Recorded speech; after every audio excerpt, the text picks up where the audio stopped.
Allô, allô, bienvenue sur la chaîne Signe Daphné où chaque dimanche matin, je partage avec vous des projets créatifs et des lectures. Aujourd'hui, je fais le bilan de mes lectures du mois de juin 2019.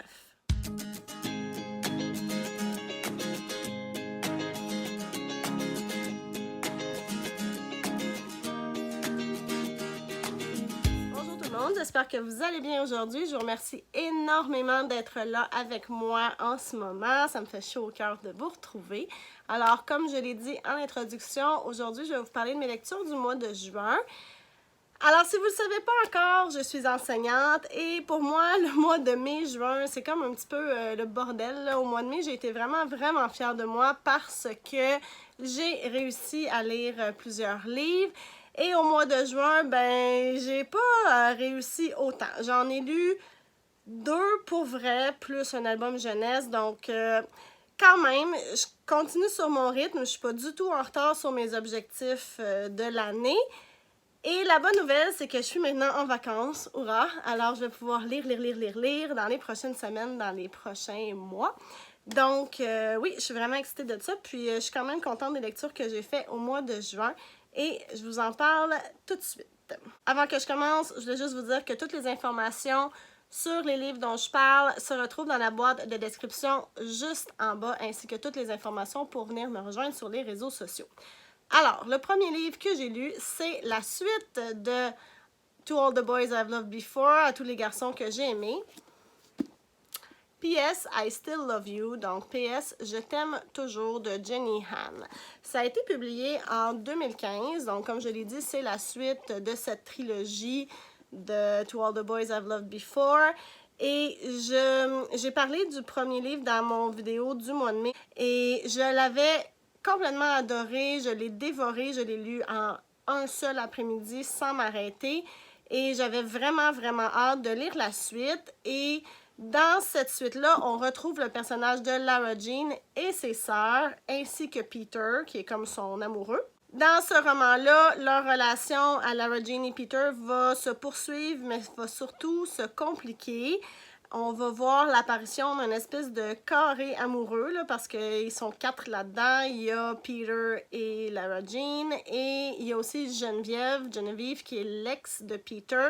Et il y a John Ambrose qui fait son apparition, qui est un des garçons que Lara Jean a aimé et à qui elle avait aussi envoyé une lettre. Donc, tout ça vient un peu compliquer la situation.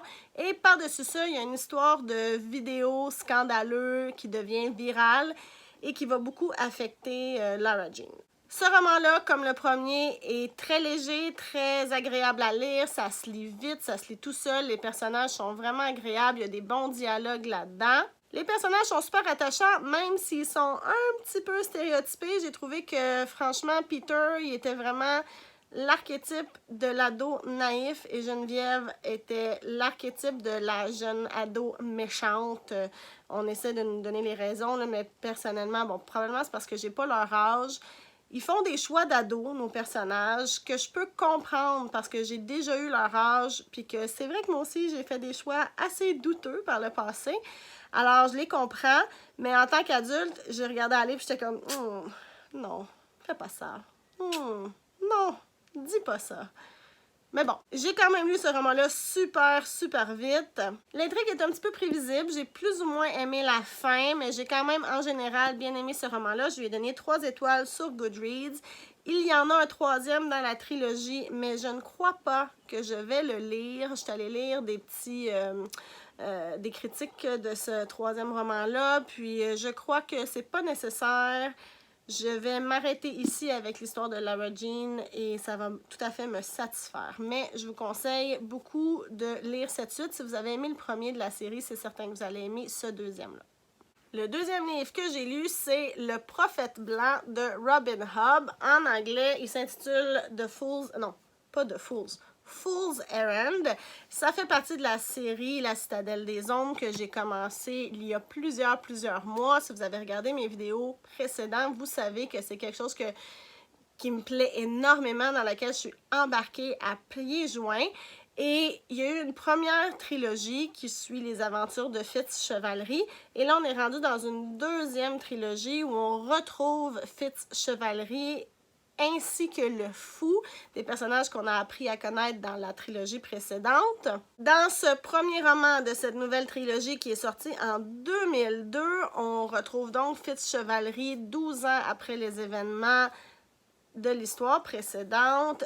Fitzchevalerie s'est retiré, il vit en campagne dans une petite chaumière, il se présente désormais sous le nom de Tom Blaireau, il vit avec un garçon qu'il a adopté, qui est maintenant rendu un adolescent, et avec son loup Œil de Nuit.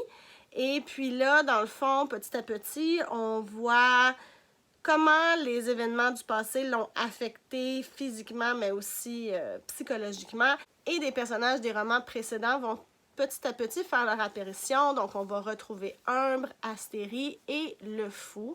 Et puis, une nouvelle mission va être confiée à Fitzchevalerie en lien avec le prince Devoir, qui est le prince des 6 duchés. Je ne veux pas en dire trop, mais dans le fond, ce roman-là, c'est vraiment un roman de mise en place. Robin Hobb met en place toutes ces informations, tous ces pions pour ensuite, je crois, en fait, je suis pas encore rendue dans le deuxième roman, là, mais je crois qu'elle veut vraiment juste placer tout ce qu'il lui faut pour ensuite sauter à pieds joints dans l'histoire par la suite. Comme d'habitude, son monde est tellement bien bâti. On dirait que tous les petits détails ont été vraiment réfléchis. Les personnages sont fabuleux. On comprend leur motivation. Ils sont tous extrêmement différents. Les dialogues sont géniaux. Les descriptions aussi, ça se lit bien. C'est ni trop long, ni trop court. Le seul hic, c'est que vu que c'est un roman pour mettre en place la suite, ben il se passe pas énormément de choses, mais je crois que ça augure bien pour justement ce qui s'en vient après. Et si vous aimez l'univers de Robin Hobb, les 6 duchés, Fitzchevalerie et tout ça, c'est certain que vous allez aimer ce roman-là. Et moi, je lui ai donné 3 étoiles sur Goodreads et je vais évidemment continuer et lire la suite très bientôt. Le dernier livre dont je veux vous parler, c'est un album jeunesse qui s'appelle Imagine une ville de Elise Hurst. Ça a été publié en 2018. Le titre original est Imagine a City. J'ai pas l'habitude de vous parler d'albums jeunesse. J'en lis de temps en temps. C'est pas quelque chose que je consomme fréquemment. Mais je suis allée à la bibliothèque cette semaine, je suis tombée dessus un petit peu par hasard et juste la page couverture m'a tout de suite attirée. Donc, je ne sais pas si vous pouvez voir, mais les dessins sont franchement magnifiques. C'est dessiné complètement en noir et blanc. Je crois que ça doit être du crayon graphite, là, quelque chose comme ça. Et il n'y a vraiment pas beaucoup de texte, ça laisse beaucoup la place à l'imagination. Et c'est vraiment les dessins qui m'ont marqué. Ils sont beaux, ils sont détaillés. Il y a plein de trucs qui se peuvent pas là-dedans, comme des baleines qui volent ou un poisson qui sert d'autobus. Les animaux font vraiment partie intégrante des dessins. Ils sont comme sur un pied d'égalité avec les êtres humains. Ça me fait un petit peu penser à l'univers de Narnia. Et à chaque fois que je regarde les illustrations, je remarque de nouveaux détails. Il y a des trucs là, tout petits qui sont... wow, tout simplement magnifique. Alors, si vous avez des enfants et que vous voulez prendre un petit moment avec eux pour regarder un livre avec de magnifiques illustrations, de superbes dessins où ils vont pouvoir vraiment s'amuser, allez le chercher à la bibliothèque, achetez-le, mais vraiment, Imagine une ville de Elise Hurst, je le recommande fortement. Voilà, c'est tout!